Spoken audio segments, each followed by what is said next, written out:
Hey everybody, what's up? It's Joel, aka The Daily Guru, and it's time for another edition of Something Old, Something New.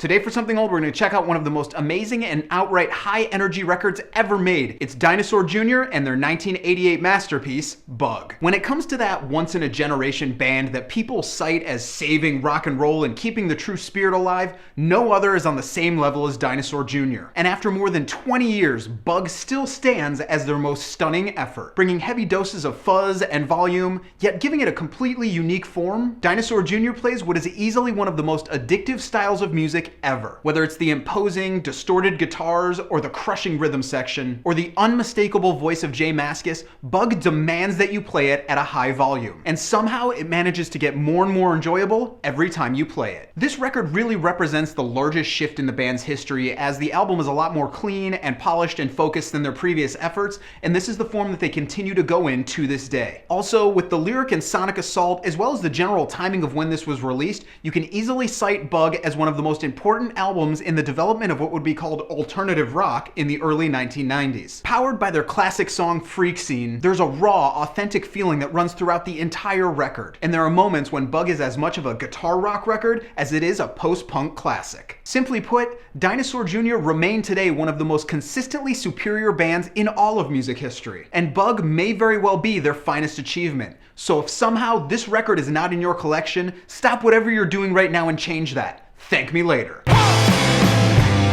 Today for Something New, we're going to take a look at the brand new solo release from Norah Jones, and it's called Little Broken Hearts. As her first album of completely solo work in almost 3 years, this record is really a revolution in the sound of Norah Jones, and the title perfectly represents the feel and tone of this entire album. Perhaps the biggest shift this time around is that this record was produced by Danger Mouse, and you can really hear his influence throughout the entire record. This record actually began in 2009 when the two were working together, but they scrapped the sessions because they didn't quite feel right, and both of them went on to do a number of other projects. In that downtime, Norah Jones went through a lot of personal issues, and they led to some of her finest lyrics and orchestrations to date. This is immediately apparent, as the opening track is a bit spacier and a lot moodier than anything she's done before. And in a lot of ways, it shows the maturity, the depth she has as an artist, because she's very much reinvented herself on this album. Whether it's the modulations they put on the vocals, the various sound effects and noises, the electronic drums, the distorted guitars, or a number of other different things, every track on this record has its own personality. And in a lot of ways, you can see this as the culmination of all of the different projects Norah Jones has worked on to this point. The diversity in sonic textures and arrangements is fantastic, and for those who thought Norah Jones might have been becoming a bit too predictable, this album is as refreshing as they get. And it's clear that she has a new focus and a new energy, but at the same time, she doesn't step too far away from the form that made fans fall in love with her in the first place. Her voice is as powerful and intriguing as ever, and taking all of this into account, it's almost like she's developed an entirely new persona, as the collective work that is Little Broken Hearts has an allure. It has a sense of the dramatic that she's never before shown. From end to end, Little Broken Hearts is refreshing and fantastic in every sense of the word. So on the buy it or borrow it, there's no question. This one's a buy it. So that's what I got for you guys today. I hope you dug it. If you did, go ahead and click subscribe, leave a comment, click like, whatever you want to do. Remember that if you leave a comment here or you share this video via my Facebook page, you're automatically entered into a contest to win at least 4 of the records I recommend at the end of the month. If you want to email me, you can do that at thedailyguru@gmail.com, and check out my website where every single day I talk about the greatest music of all time at thedailyguru.net. You can follow me on Twitter, Facebook, and Tumblr right here, and I'll see you guys again tomorrow.